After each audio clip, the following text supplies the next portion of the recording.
But let's face it, the data tells us that half of relationships end, half of partnerships end, 50% of partnerships will end, and the 50% that are left to get who stay together, half of them are miserable. I believe that. It makes sense. Yeah. It makes a lot of sense.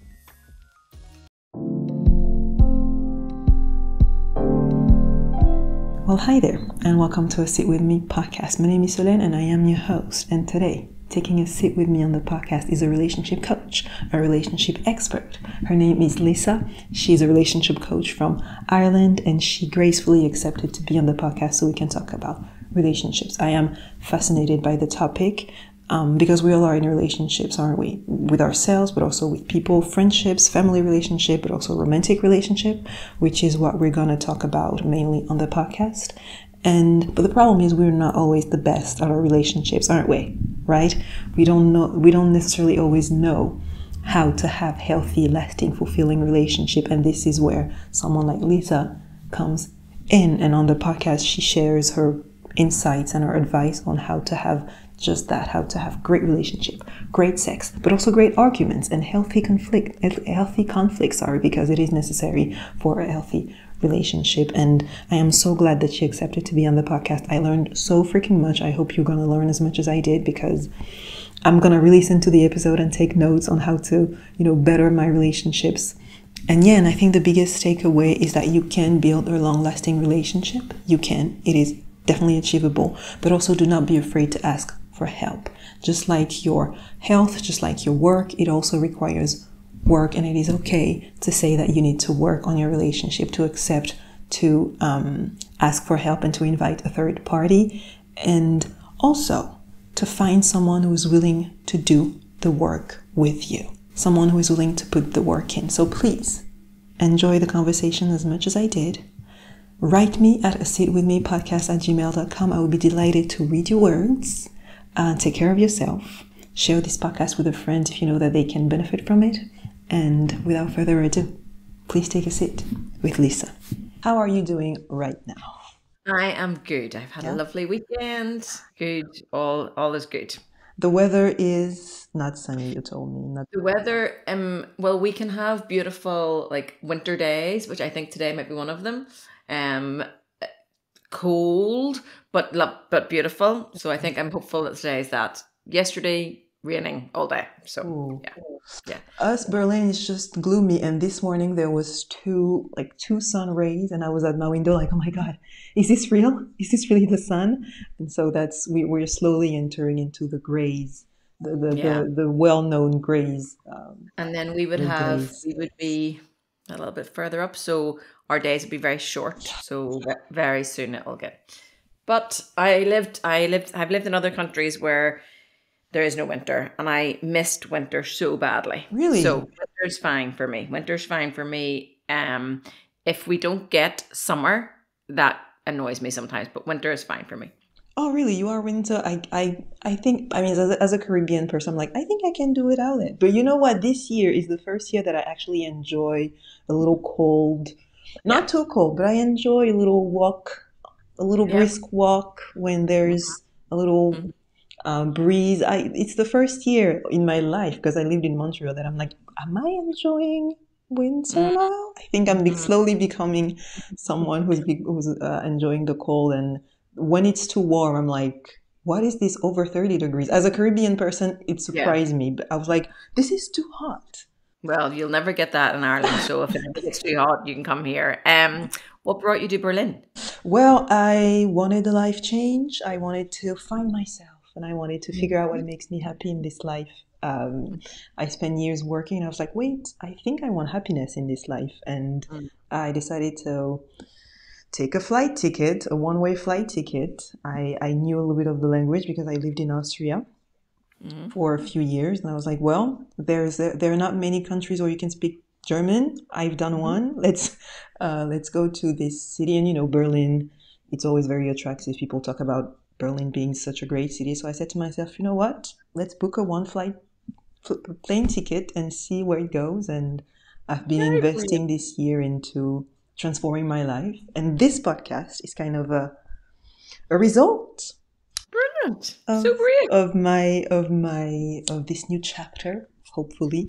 And yeah, on the podcast, I want to have, like I told you, I want to have as much conversation as I possibly can with people who know more about everything, and ask as many questions. I want to use it as an excuse to ask all the questions that I want to ask, but say that it's for the I, podcast. people say to me sometimes, you're doing these podcasts, it's just like getting free therapy. Like you just get a little free therapy session. Or like your truth is like slapped to your face. When people tell you, like, show you who you are, it's like, oh, thank you for reminding me of that truth. Yeah. And yeah, I wanted to have you as a relationship coach. For our listener, your name is Lisa, and you are a relationship coach, a relationship expert in Ireland. You have years of experience helping couple having better relationship. Yes. The word expert still have a little bit of imposter syndrome with the expert word, but yes. So I'm going to say it and repeat it because we're getting rid of the imposter. So you are an expert. I feel like with your experience, professional and also personal in relationship, we're going to talk about that. I think that qualifies you for the expert Someone said, how long do you have to be in a relationship to be an expert? And I was like, does 34 years count? They were like, yeah, 34 years counts. That's a good number. That's a good number. Some people are claiming the title expert with way less than 30 years. So I think, and I wanted to have conversation about relationship because I feel like we're not the best at it, even though we are always in relationships, right? In family, work, romantic relationship, friendship. There's always some types of relationships in our lives. Relationship with self. One of the most important relationships that we can possibly have. And I wanted to talk about it because I feel like we're not really good at it and we need some expertise.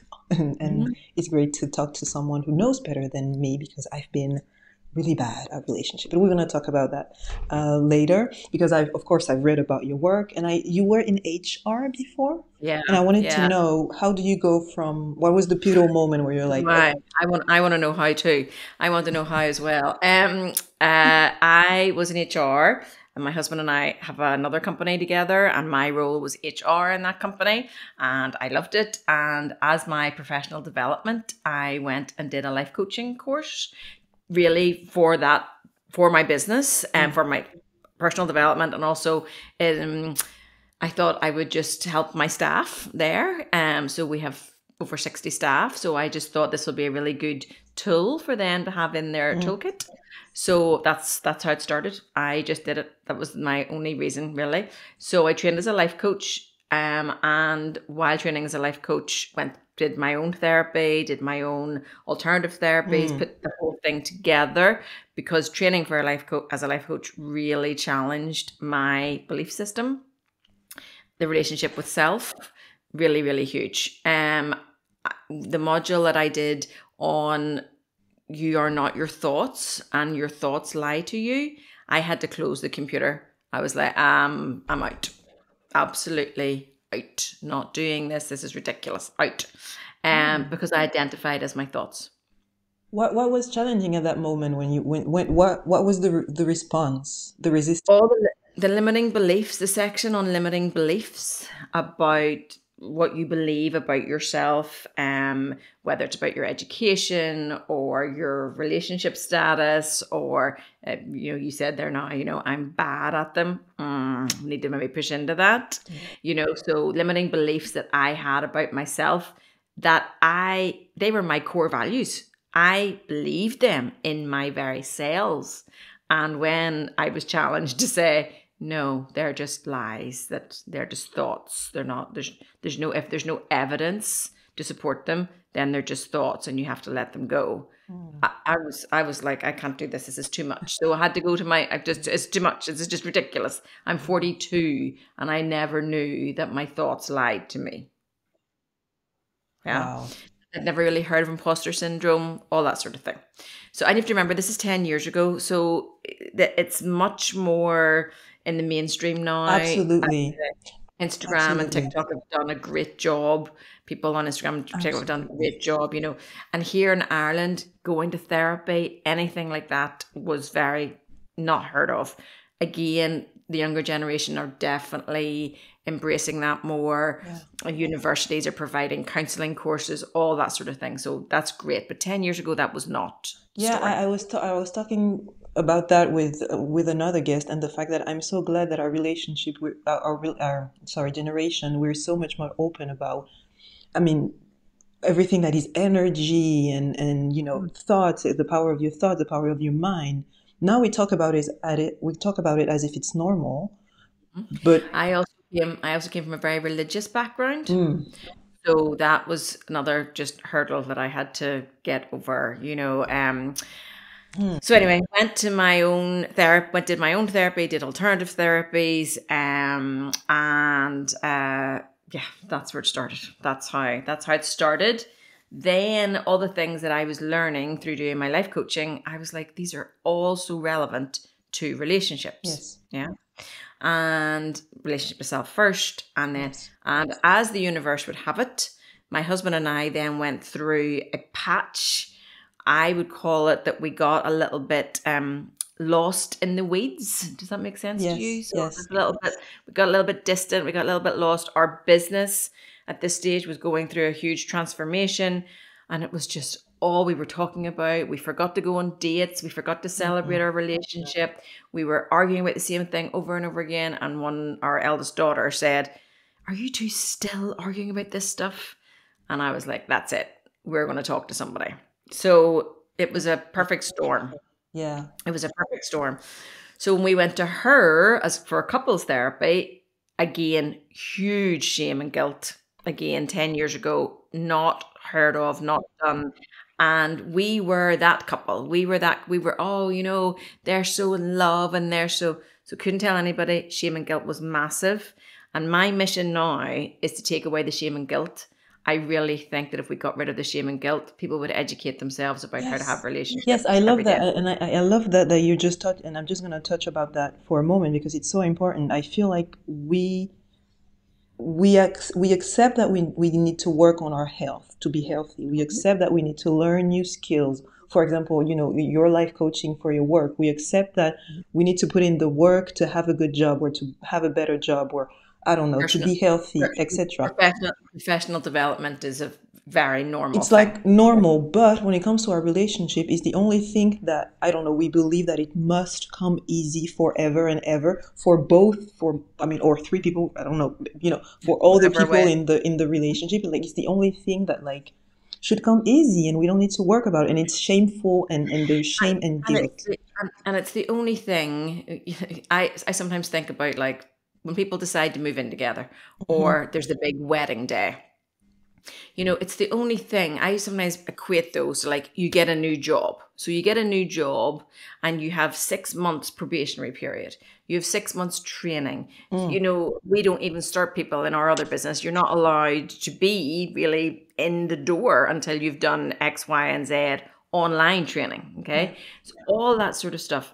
But when it comes to relationships, either moving in together or getting married, we do nothing, absolutely nothing, to Mhm. educate ourselves on how to actually do this thing. And more than that, we're scared of doing something. It's really like we don't. It's as if we don't want to do something because it is a sign of weakness. There's something in the psyche that says you should just be able to do this. It should be This should easy. be normal. But let's face it, the data tells us that half of relationships end, Mhm. half of partnerships end, 50% of partnerships will end, and the 50% that are left to get who stay together, half of them are miserable. I believe that. It makes Yeah, sense. It yeah. makes a lot of sense. We also know that when relationships end, I don't like the word fail. When relationships end, and some need to end, some great relationships run their course and then they end. Absolutely. No, there's no shame and guilt in that. But what we do know is when relationships end, 80% of people will be back in a long-term relationship within 5 years. Mm-hmm. So that says to me, we're built for belonging. We're built for connection. Even though, do you understand what I mean? So many of them end, but the percentage that get back into the relationship is so much bigger than what. You know what I mean? So for me, that would be like you worked in a company for 15 years. That employment ended. You didn't really educate yourself. You didn't change anything about your life, but you went back and worked for a For similar employer. for another 15 years.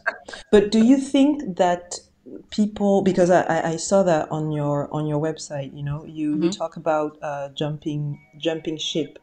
Do you think that people are jumping ship too early? I tell all my couples who come to me, we might not be able to fix this. We might not be able to get this back. But what I need is for you to be lying in your bed in 6 months' time and say, we did everything we could. Do you Yeah, think that instead of, there's signs that says maybe I jump too early or maybe I should jump? Do you think that there's a moment where, you know?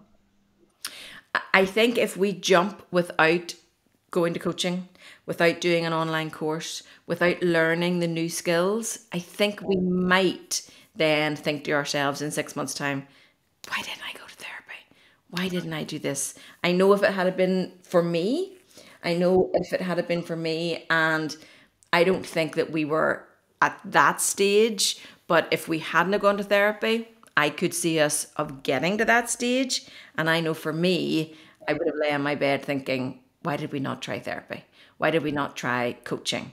Why did we not try that online course? What Why was the what were the signs for you in your relationship, but also what you see in your clients? What are the signs in a relationship where you're like, you know what, maybe it's time for us to ask a third party. Maybe it's time. Is there a sign where you're like, maybe it's time for us to bring someone else in and ask for help? if you're arguing and disagreeing about the same thing over and over again and never coming to any sort of resolution, you need someone else to listen to you. So when there's a pattern of the same old thing. So I think it was Einstein said, if you repeat the same behavior and expect a different It's outcome, insanity. Yeah, it's insane to expect the different result and try. Yeah, yeah, I know. Yeah. yeah. Okay. So that would be the first sign. If your intimacy and sex and connection and vulnerability towards each other has gone, you need to come and get some help. That's when you need to. Yeah. And I say to people all the time, don't wait until the wheels have fallen off. That's the thing. Come and get a little bit of help when you start to see there's some little cracks here that are appearing. A lot of my couples would be young parents. So they're, Ooh. they have a good relationship, but there's things that are coming up that have been exacerbated by sleepless nights. I say to my Instagram family and everybody, don't wait until the wheels fall off. Yes. Come whenever you see a little difference or a little change, or that you're arguing more or you're becoming disconnected. And especially young couples who have children, there may have been a few little cracks in their relationship, but now that baby has come along, those cracks are getting a little bit bigger and And bigger and bigger. also, maybe they did not have enough time to get to build a relationship and link to the shame of I cannot ask for help, I should not ask for help, or it's not normal to ask for a third party. That comes with the whole Yeah. like shame of not asking for help and therefore jumping ship when maybe it is salvageable. Yeah. Yeah. Absolutely. Absolutely. But you said, and also we hear it more and more that love is not enough, which is something that can be like, some people can be like, well, I love him or I love her or she loves me or whatever. Why do you think that love is not enough? And what do you think is enough? So we need to educate ourselves on how to do healthy conflict. So very few of us know how to do healthy conflict. We have, as individuals, we have almost a conflict style. There's little tests you can do online about this. So you just go online and ask for your conflict style and it'll give you little questions. So my personal conflict style was that I would shut down to my partner. When we got into any sort of conflict, I would shut down, give him the silent treatment, detach almost emotionally from him. And I could do this for days on end. Okay. It is very unhealthy.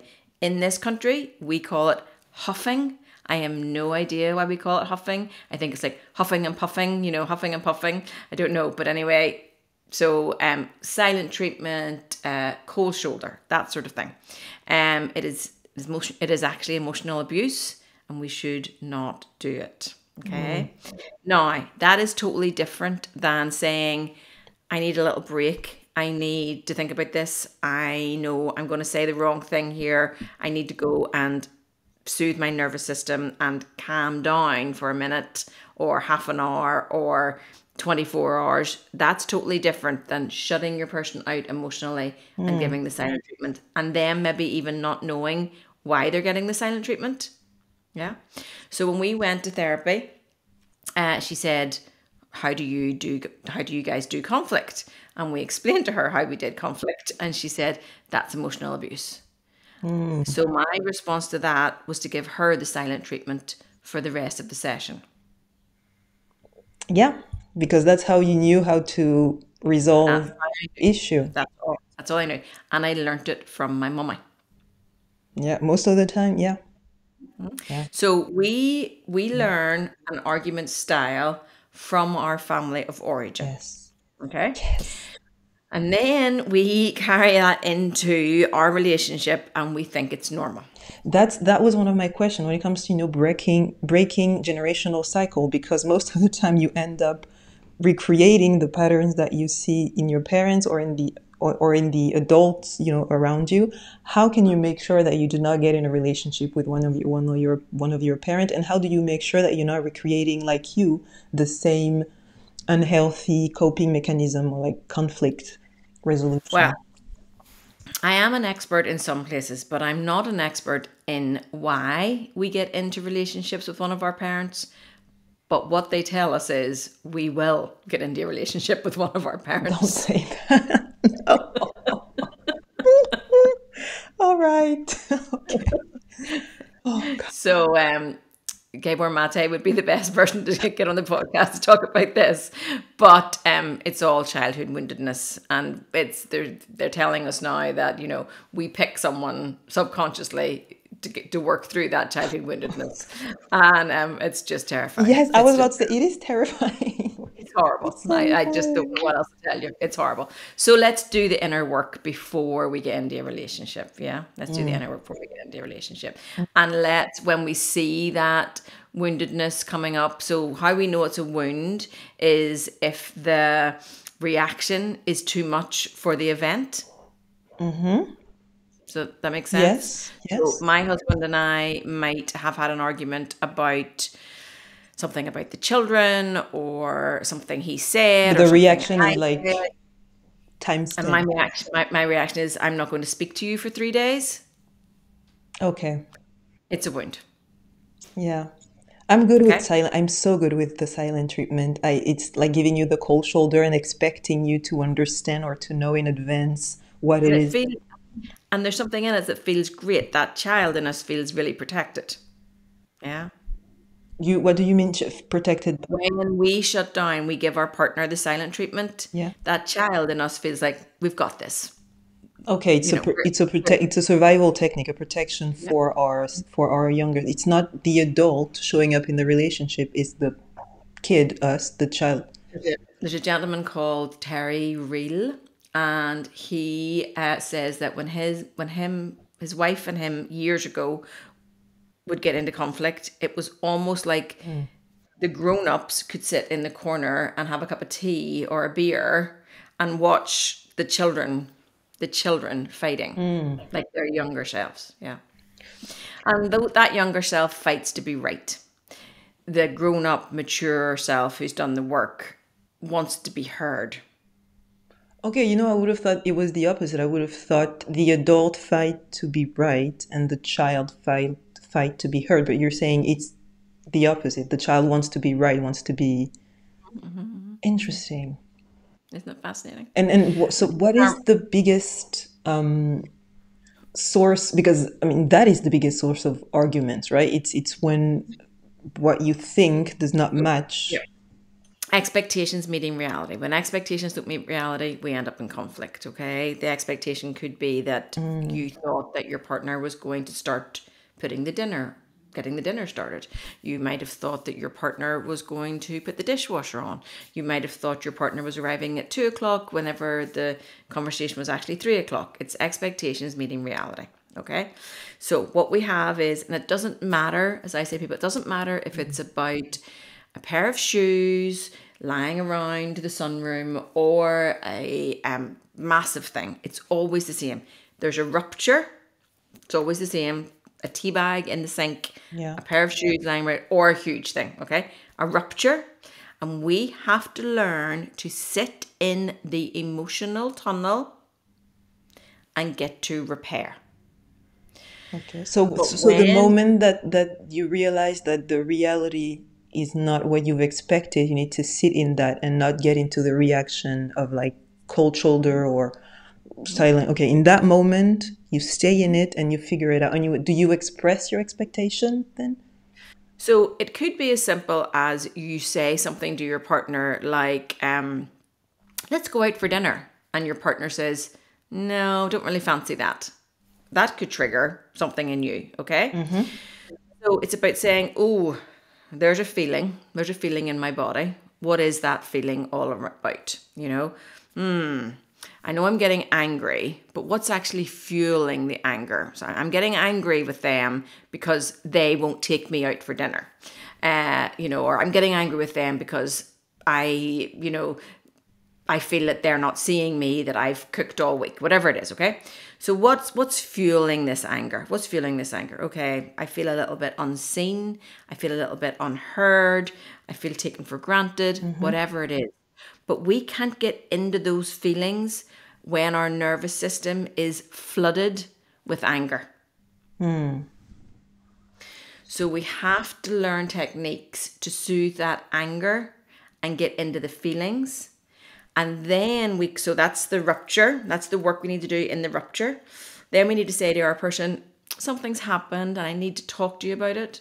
That's when you're in the emotional tunnel. Okay, that's when things like your attachment style kick in. So if you're an avoidant attachment style, you'll want to avoid that emotional tunnel.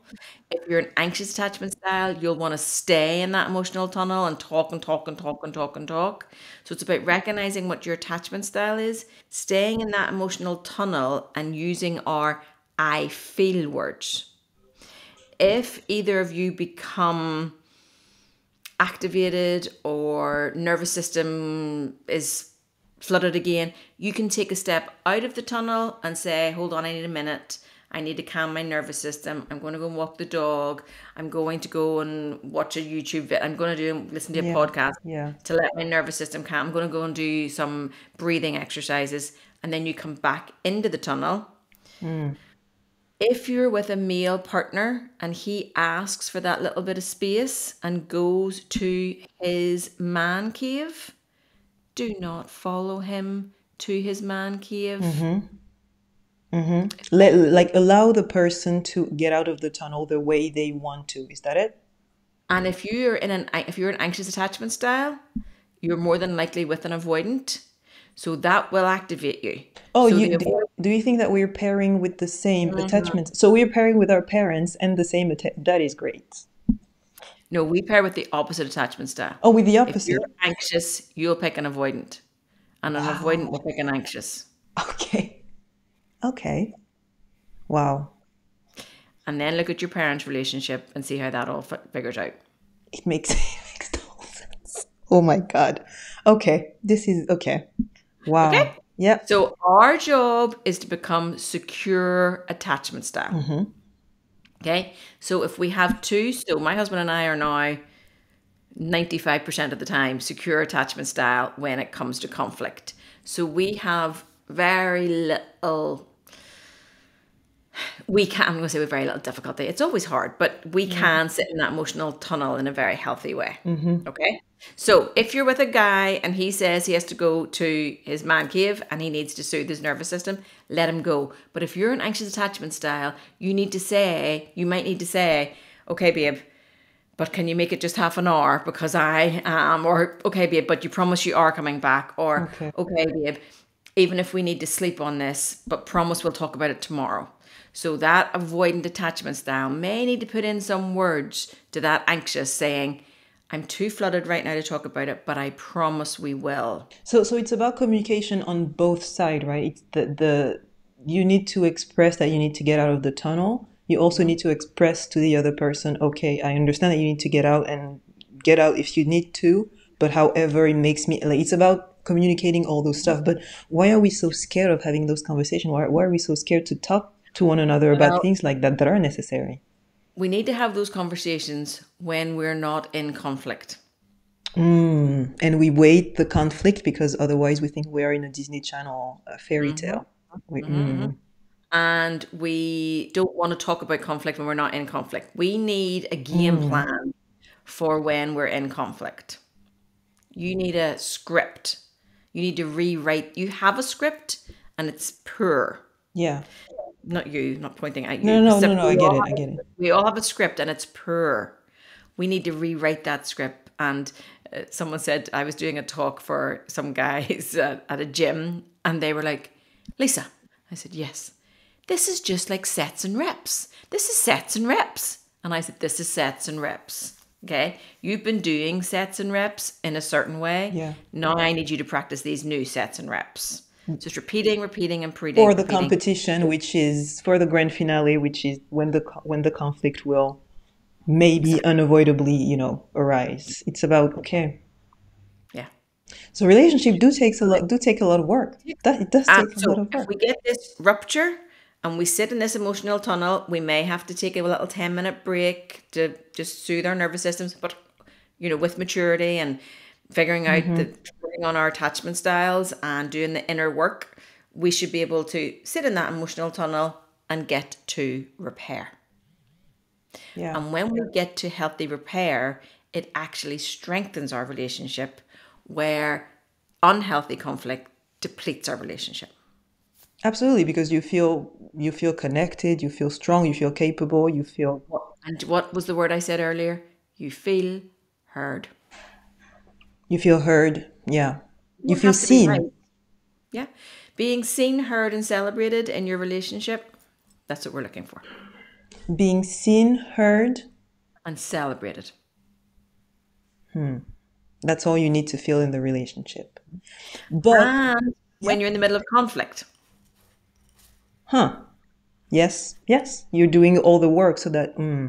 So the best way to look at the other way to look at conflict is look at the conflict as separate from you both. Yes, So it's not. It's you and the person against the problem, not you against the. I often say to couples, a situation has happened. A situation has happened, okay? And that situation takes both of you to figure out. Yeah. But you need to find someone who is willing to do that work. You need to find someone who is willing to, put in the work and also put themselves, on the grill. Because in my conversation, I feel like, there's these thing that say never settle, and I understand, and I think it's don't.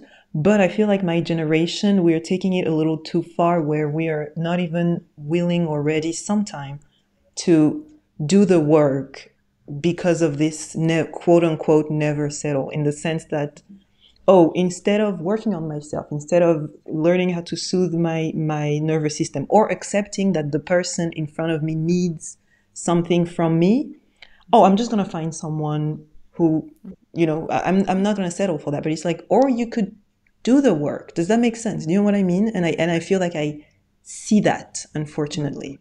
I don't know if it makes sense. It makes 100% sense. And it's scary to do the work, and it's scary to commit, and it's very vulnerable. But there is no bravery without vulnerability. Yes. Bravery and vulnerability are a two-edged sword, as our proper expert, Brené Brown, talks about. There is no, and I'm not sure if you know who Paul Brunson is. Do you know who Paul Brunson is? No, but I'm going to write that down. He's doing a new podcast at the minute, and it's great. But he talks about, he's actually a dating coach. He was a matchmaker in New York for a long time, but he's super interested in relationships, and he's been with his wife for like 23 years. So, but he talks about a deal breaker for him would be if your partner's not willing to do the work. To do the work. The deal breaker isn't necessarily, now there's lots of deal breakers in behaviors, being mistreated, Yes. being any sort of abuse, all that sort of stuff, you know. But when it's, let's say, in the realm of normal, into the realm of just that we have a poor attachment style or we have a poor argument style, when we're in that realm, Yeah. he would say that if the person is not willing to do the work, then that's not a person that you can be with. Yeah, and I'm scared that more and more we are not willing to do the work in a relationship. I see a lot of people willing to do the work, on themselves. We talk about nervous system regulation, and what we talk about, the younger generation is very about this woo-woo, self-love, self-care. But are you willing to do that for someone? For example, if we go back to the example of the man cave, are you willing to, yes, you will go to your man cave, but are you willing to say, okay, I'm going to just go 30 minutes because she or he asked me to stay in my cave for 30 minutes and not go, well, I'm just going to find someone who's okay with me going to the man cave. I feel like that's the difference where are you willing to actually are we willing to, do you see that people are actually willing to do the work in the younger generation? Yes? Yeah, absolutely. Yeah, absolutely. And the older generation. I have couples who come to me who are in their 60s. And I mean, imagine how difficult that is to change a pattern that you've been doing for 40 years in your relationship. Yeah. Yeah. But if you love the person enough, and if you love the And relationship, I also think for older couples, they have so much skin in the game. You know, they're within, they're 40 years in yeah, the tank here. You know, if we can maybe just learn some new tools rather than, stepping away from this, where maybe if you only have 9 months, 10 months, it is easier to step away from, What we also have to talk about is, do you know the difference between responsive desire and spontaneous desire? get into that a little bit. Okay. So we have spontaneous desire at the beginning of relationships, okay? It's all chemicals. We would call it love goggles, lust chemicals. It's all very chemically driven. Yes. And that's the time in your relationship where you need to talk to trusted family and friends and say, is this person good for me? Is this person a nice person? This is the time when you need to start looking and saying, do they treat waiters and waitresses well? Are they kind to their relatives? How are they within their own friendships? And be honest with what you see. And be honest with what you see, because and something that I've done, and I am not doing it anymore, but falling for an idea, falling in love with the scenario, with an idea, with You saw my reel on that. Please, for the love of God, stop falling in love with potential. yes. Oh, I've done that. Oh, I've done it. I fell for the potential of who you could be. And do you know where that comes from? Oh, tell me. Tell me. I'm sorry. It's the movies that you watched when you were a child. Oh, but I love those movies, Lisa. I know. I love Cinderella. I loved it. Dear goodness me. It's the movies? It's the movies. Okay. So what do I do now with that? You just enjoy the movies for what they are and don't fall in love with an aloof. So what are all those movies? They fall in love with an aloof character who most of them haven't even spoken to. True. But there's a savior thing in it and the happy ever after, but we don't actually know who these people are. And you just build a whole character, right? In your mind, and you fall in love with who you think they are. I think it's is it the first Frozen? Is it Frozen, the one? And it's almost the movie's making fun of itself, where she falls in love with this character within 5 minutes of the movie starting, and then he actually is a baddie. But it's almost the movie's making fun of themselves, where the main character, the male character who we all know is good for her, she's just friend zoned at him. She's just like friend zoned him and da da da. So we're getting an idea, but yeah. So we fall in love with people who are, we see as distant and we see as romantic, and it's all rubbish. Yeah. Pick somebody who you know is good for you. But how do you know that? That's the question of, like, how do you... So you give it time, you talk to your friends, and you watch and you observe, okay? And then you will find the spontaneous desire chemicals easing off. And that's when you really see the person, okay? And they tell us that those chemicals can last up to 18 months. Really? 18 months of just pure lust and pure... Wow, 18 months. Wow. Maybe only 4, but up to 18, okay? Now, the next problem is maybe you have a really good person. But all of a sudden, these chemicals start dropping off, and we start to say, I don't really fancy them anymore. I don't know if I really find them attractive. Our sex life's definitely depleted a bit. Yeah, you know what? I'm out. Let it go. So now we're in another relationship, and the spontaneous desire is back again. And we think this next one, this is the one. This is definitely, yeah. And then we repeat.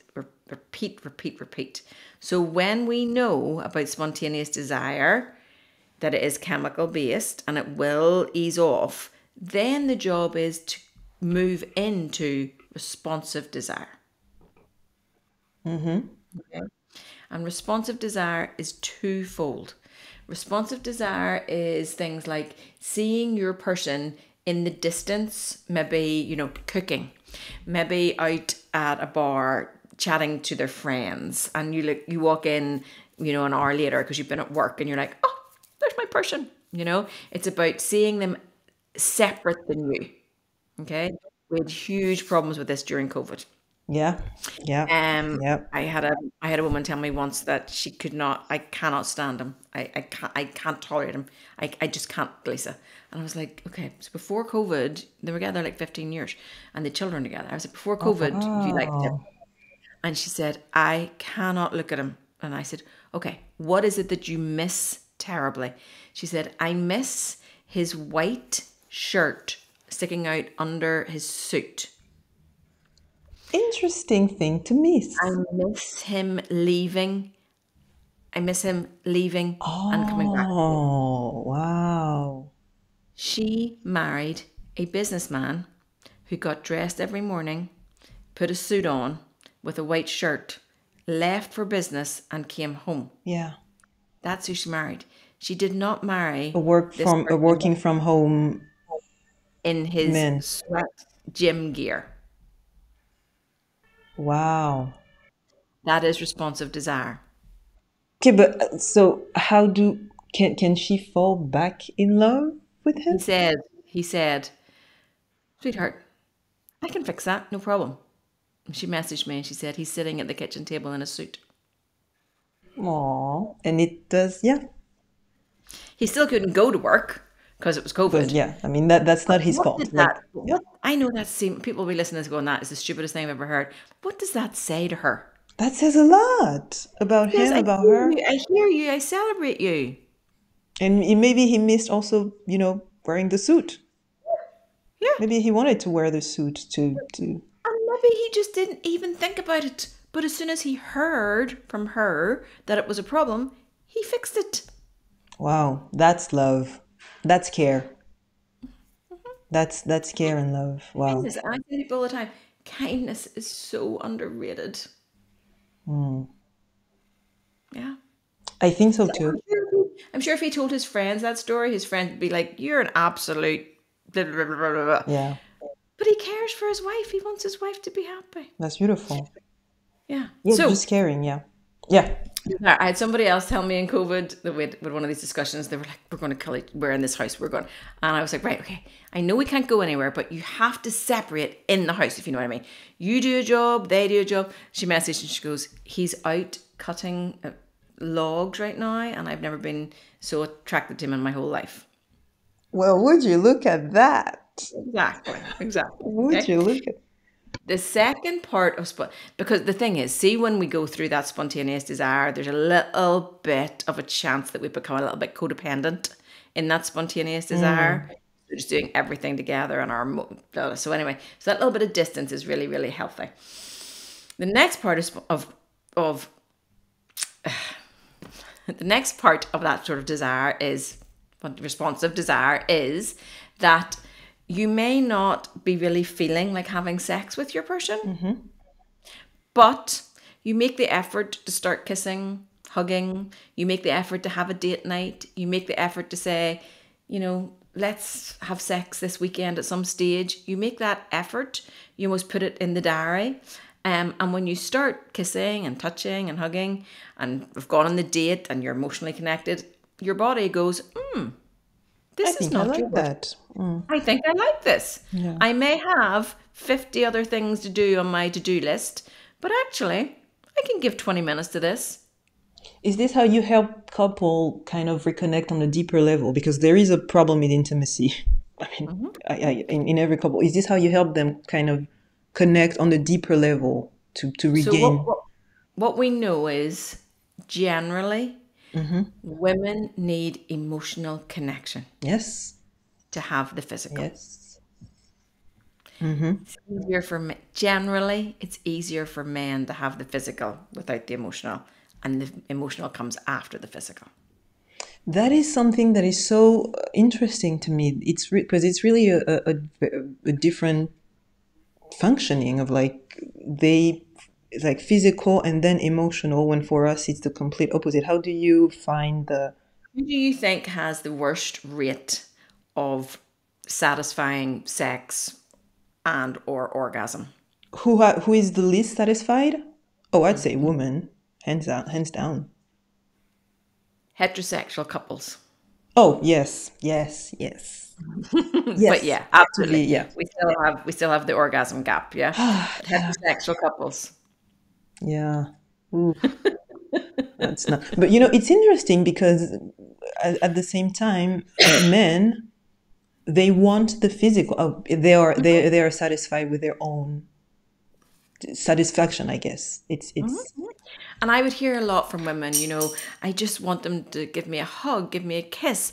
But it always ends up that he wants, so it's about teaching men, kiss her every single day, but just a kiss, hug her every single day, but just a hug. Yeah, when every time he touches you, it automatically becomes something sexual, and though you cannot just trust a kiss or a hug.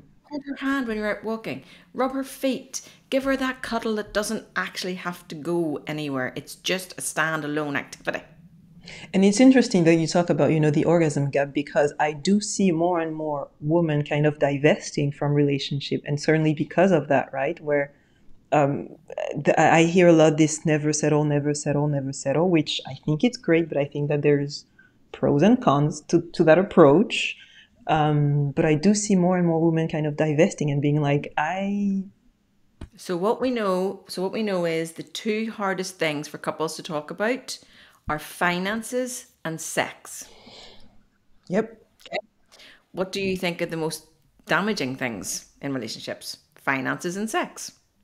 Yeah. Yeah. So just like the argument, we have to talk about the sex, not when we're having sex. Yes. Okay.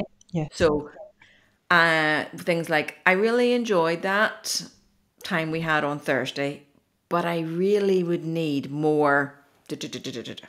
Or what you like and what you don't like, and not be ashamed of expressing what you like, what you don't like, what you want, what you don't want. Yeah. And just the same as argument styles, we've learnt what sex is meant to look like.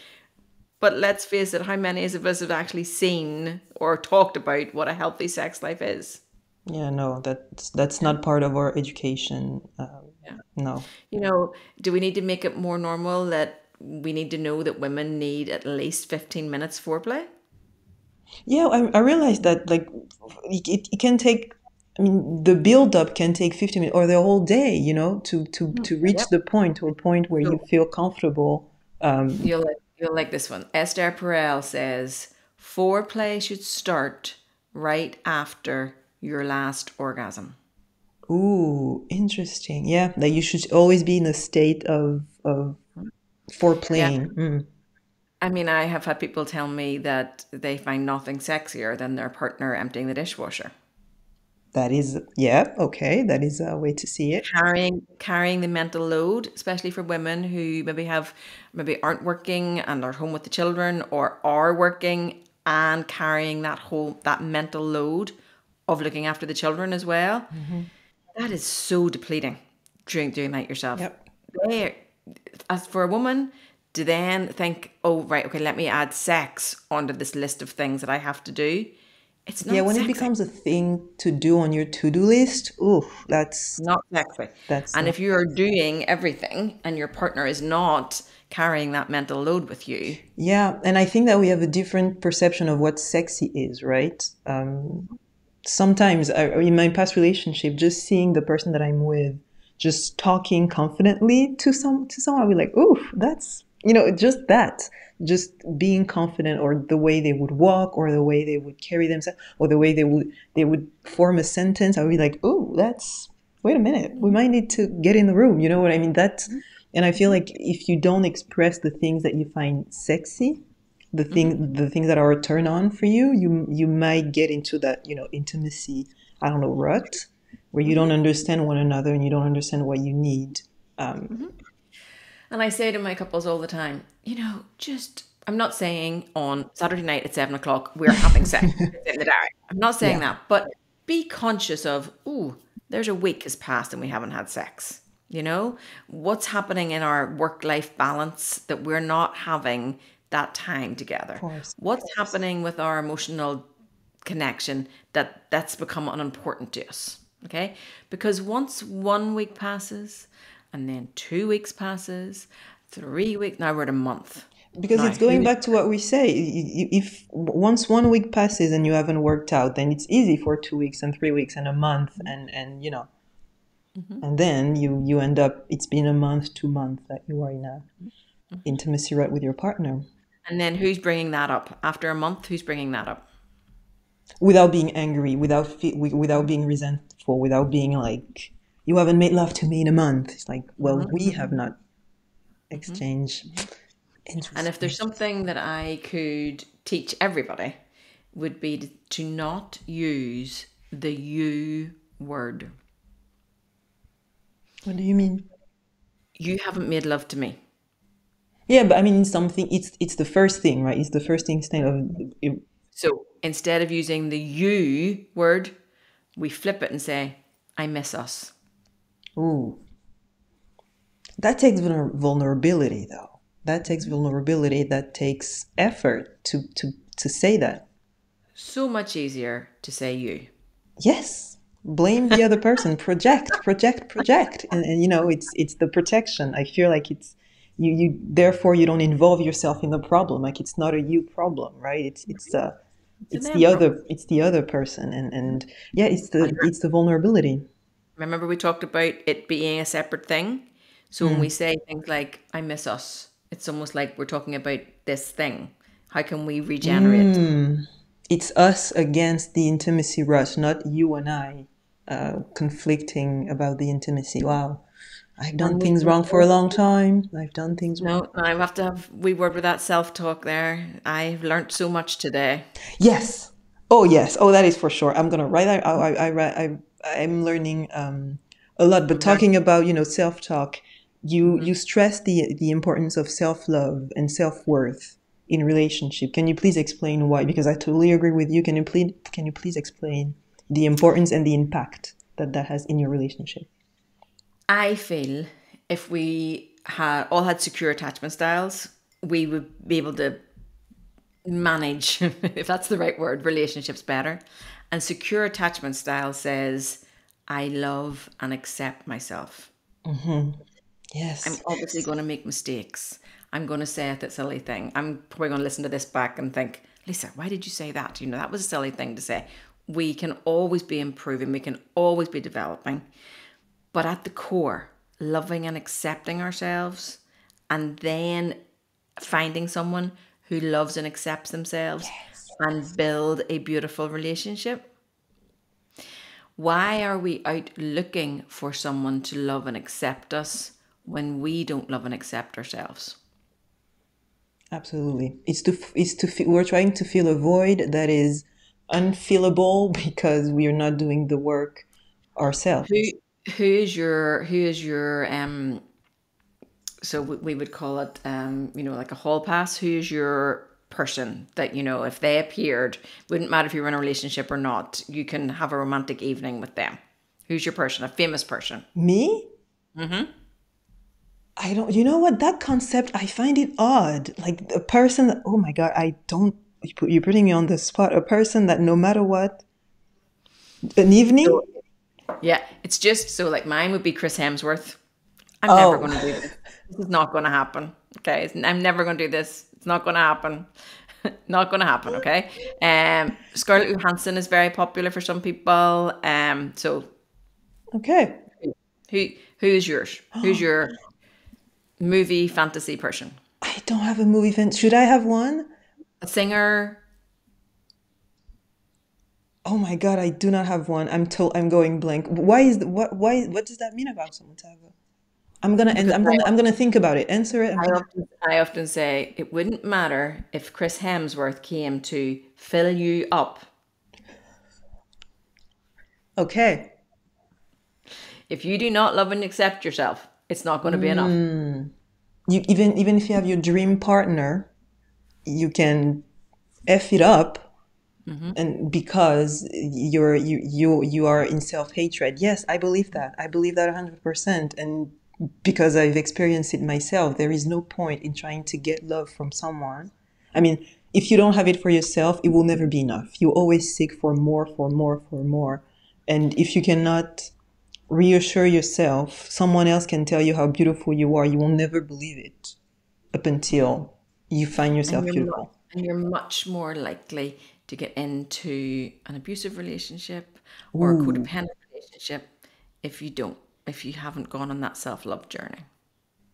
Yeah, because you will fall for someone who's in the love bombing, in the abusive pattern. Yeah. But self-love and self-worth is also a lifelong process. It's something And we don't wake up every day thinking it. We have little wobbles, and the full moon comes and knocks us off path, and a friend says something and you just go, oh, or just something happens, or but we're talking about doing the work, loving and accepting, talking to ourselves like we would talk to a loved one, checking that internal dialogue, loving on ourselves. Yeah.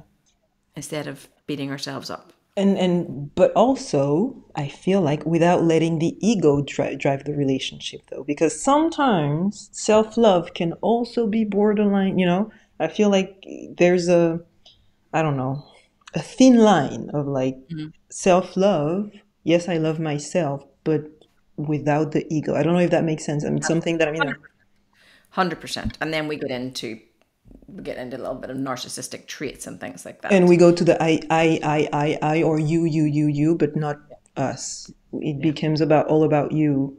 Because the more you love yourself, I mean, I'm realizing that this year, I talked to you about the spirit of my year. The more I love myself, the more I love people. And I say that all the time. And it's something that I'm an only child. I'm very introverted. I love my solitude. I have no problem with being alone, with my thoughts.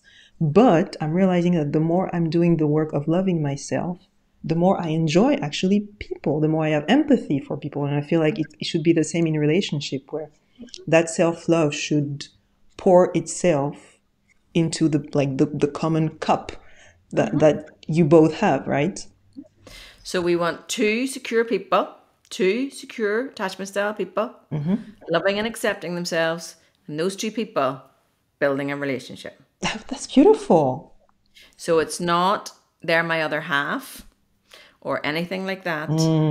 It's more like a Venn diagram. It's not like two broken, not doing the work, my other half. It's a Venn diagram. It's two people, and then the relationship is You the know little what bit. that makes me think of? I was scrolling on TikTok, and there's this woman. She was talking about the fact that some people in general, but she was talking to women. They want people and men to be obsessed with them. Yeah, like, oh, if you're not obsessed with me, I don't want it. And she was saying that this is actually not good. This is actually very bad. Obsession in everything is never healthy, right? But some women, it's true, you will hear that, oh, if he's not worshiping me, if he's not obsessed with me, then I don't want it. And it's like, it's not healthy, right? Not healthy. To not. Sounds a bit like an addiction too, doesn't it? An obsession, an addiction. Yeah. But we do want, and again, I guess it's the child in us. We want to feel seen. I don't know what we want to feel heard. But I found that very poignant that she was like, wanting a man to be obsessed with you is not a good thing. It's not the thing that you think it is. Yeah. It would probably end up being abusive, actually. At the end of the day, will probably end up. So yeah, that was very interesting to hear. And something else that I wanted to talk about is the village metaphor. The fact that I feel something else that I feel, and I want your opinion on that because it's my own thoughts. But I feel like something else that is putting a strain on relationship is the disappearance of the village. When I look at my grandmother, she's a widow, but she had friends, she had the church. She's a very religious woman. She had the church, she had colleagues, she had her family. My mom had, she has friends and at work, etc., etc. But now I feel like we are expecting the person to be our everything. Therapist, cheerleader. A great book for this is Mating in Captivity. I'm writing that. Mating in Captivity by Esther Perel. Mm-hmm. So that's exactly what she talks about, where years ago we had the village, but now we expect our person to be our other half. I cannot stand that. Our other half, or this, or that, and our soulmate. Now, yes. Like, we're really getting ridiculous now. We're actually like, our person needs to be a divine being now. So now when we put all that pressure on our person, and they do one silly thing, like forget that they were meant to pick you up from the airport. Now, where's this person? You've had them in this pedestal. Now, where are they going to go? To the bottom. Okay? Where when you realize you're in a relationship with a human being, then yeah. You're just another person. Yeah. Trying to build, trying to learn, develop, all that sort of stuff. Yeah, I feel like more and more we expect to meet the perfect person that we created in our mind. I have a funny story. So something I can't, when these things happen and you can't remember then what it was. Something happened. I can't remember. It was a business thing anyway, but something happened and I didn't get something that was coming, and I was talking about it quite a lot to my husband, and then I could see that he had reached capacity. Let's just put it like that. He had heard me now talk about it for quite a few days. Mm-hmm. And I looked at him and I went, I need to go and talk to somebody else about this, don't I? He was like, oh, please, Lord in heaven, go and talk to somebody else about this. So I rang my friend and I said, shall we have a walk? Yes, let's go for a walk. So my poor friend had to hear all about it again. Sometimes we just, our person, you want them to be there. Their capacity, like you said. It's just, you need to. But, then you do need that friend. You need that work colleague. You need your business. You need a purpose that necessarily, has to be outside your relationship. That is disconnected, and that helps you. You need all of these things to have a healthy relationship as well. It's all, it's all connected. You need all of that, but I feel like more and more it's just and we are frustrated. For example, someone could have been frustrated in your situation and be like, how dare you not wanting to listen to me for the 500th time talking to you about, and it's like, well, because they don't want to hear it. They don't. I was sick listening to myself at this stage. So I couldn't blame him. I was like, yeah, I'm sick listening to myself. I see it. But again, that's a secure attachment style. That's a regulated nervous system that can look at your partner and go, he's not saying he doesn't love me. that, That's the thing. or he's done with me, or I'm boring. He's not saying any of those things. He's just saying, I'm at capacity now. I feel I've given you everything I can give. I've said the 15 words 15 times over and over and over again. I'm at capacity now. And he didn't even say that. It was just his face, you know. I was like, capacity. Yep, sweetheart. Now, years ago, that would not have landed well with me at all. Yeah. Years ago, that would not have landed well with me. I would have went to, you don't love me, you're not, you're not hearing me, da da da da da da da. But I looked at his face and I was like, need to talk to somebody else now. Need to talk to somebody else now. So people can change. Relationship can change, right? Like you can go from anxious to secure. Like you can, that is possible. You don't need to jump ship just the minute you realize that you are a certain attachment style and the other person is another attachment style. Like there is Right. room for growth and change, right? You might be able to do that watching TikTok videos and YouTube videos and my Instagram. You might be able to do that. But I'm going to say 99% of people need to go to a coach or a Yes. therapist. I If you realize that you're overreacting, if you realize that you are either anxious attachment style or avoidant attachment style, you more than likely, in my professional opinion, will need to, as my friends say, throw some money at that. Yeah, and try to look to, well, ask for help. And I on your website, because of course, when we think relationship coach, we think people like couples and people in relationship. But on your website, I saw people who were single or recently single who used your service, and I was like, oh, interesting. It's stupid, but I never really thought about single people employing a relationship. How can you as a relationship coach, how can you also help single people? Sometimes what happens is people come to me and, oh, Lisa, it's just a disaster and I can't believe it's over and da da da da da. And then they'll start talking and I'll be like, interesting, interesting. And a lot of my work is, when did you actually know and ignore your gut? That's powerful. Yes. Because everybody I have coached whose relationship has ended and there's ended up being some sort of emotional abuse or verbal abuse or something, I say, when did you see it? When was the first time you overrode your intuition? And they say 3 weeks in, 4 weeks in. So you agreed that right? Like you know. And that's so empowering for people because they're so scared to get into another relationship and end up here again, heartbroken, having to rebuild themselves. And it's so powerful if I can take you back and say, but you did know. You just forgot to trust yourself. So even a single person can very much benefit before getting in another relationship, can benefit from a relationship coach in order to take a look at patterns maybe as well, I assume. I have lots of guys who come to me. I have lots of guys who come to me and say, my exes sent me your Instagram. And at some stage, I've had to realize it's That not would them. have been me. That would have been me. I love to offer YouTube videos. There's this Justin Baldoni. He's doing this fantastic work with he has this podcast called Men Enough. But before that, he had a platform that is called We Are Men Enough, and it was a round table with other men in the industry talking about masculinity and what is masculine and what is patriarchy, etc., etc.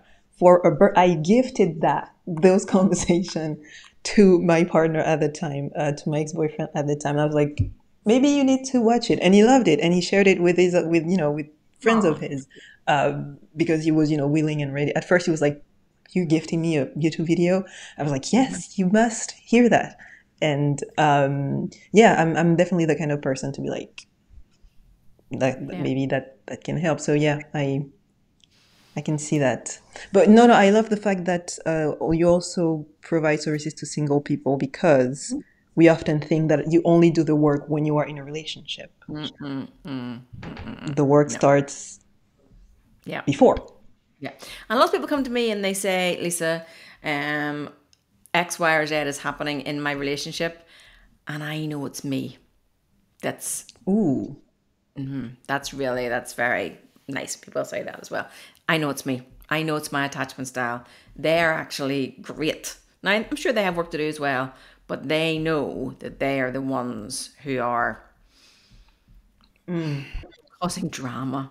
At fault, at least yeah. Causing drama. Their attachment style is, becoming very triggered. Or they've heard me talking about this silent treatment and shutting down. And they're like, Lisa, I do that. I know I have to stop. Please help me stop. That's good. That's great self-awareness. Do you think that there is an empathy crisis where we don't have enough empathy for the other person and we let our ego drive the relationship? I'm not sure. I don't know. You'd have to have a psychotherapist on to get to that. But I know that I'm out here trying to do the work and trying to make it normal to do the work. Yeah, and making normal to ask for help. That's making normal to ask for a coach, for a third party, for someone else to We intervene. do it in if you wanted to play tennis, you would employ a tennis coach. If you're taking up fitness, you would have to get a PT or go to a gym that you know you're going to get support. If you have problems in your business, you contact a business coach. If you have a problem with your sink, you get a plumber. Yes. So if you have a problem with your relationship, contact a relationship coach. And Easy before I money. let you go, I wanted to ask you, based on your relationship and your experience, etc. What are the most important tools that you would recommend to have better, lasting, fulfilling, healthy relationships? Do your love language test. Do your attachment style test. Learn to do healthy conflict. Invest emotionally with each other, and then invest physically with each other. Invest emotionally. Just for the love language, though, I think that we have all five, right? It's ranking differently. We don't just have like one love language, right? And it's finding out what your partner's love language is and speaking that. And meeting Because them there. we speak our own love language. Speak in their language. Speak to them the way they want to feel loved, not just not talk to them the way you want to be talked to. And a lot of women, touch is actually quite high for a lot of women. And when you explain that, if you're with a male partner and you explain that to your male partner, you need to say, that means I need a kiss every day. Yeah. That means I need a hug every You day. touch me, yeah. That is not that I need sex every night. I need And a also cuddle. take the test, I think, quite often, because I saw a difference in that test throughout the years. When I was a teenager, young adult, it was very different than now as a young adult, I'd say. And it changes when you've done the work, and it changes if you have children. Yes, throughout your life, stay afloat of your own like love languages and attachment style as well, because hopefully you're getting better at it as well. Hopefully. Yeah, absolutely. Well, thank you so And much. you're very, very welcome. Thank you for finding me. Well, I mean, my pleasure and my pleasure only. Like it was great. I immediately saw that we will have a great conversation. Thank you for your insight. Thank you for your work. Thank you for teaching us how to have better sex, better connection, better argument, better everything, and for dismantling, for getting rid of the shame as well. I think that's the most important thing that we can remember is like ask for help, look for help. Look at, Lisa's Instagram, ask questions, because if you know you need to work on your body to have a great body, then understand that you need to work on your relationship and on yourself to have also a great relationship with your love partner. And I'm going to think about my all pass. I still don't have one, but I'm going to think about my all pass. Thank you so much for coming. Lovely to meet you. Yes. Thank you so much. You're very, very welcome. Very, very welcome. Bye. Didn't see the time going past there at all. Right. It went fast.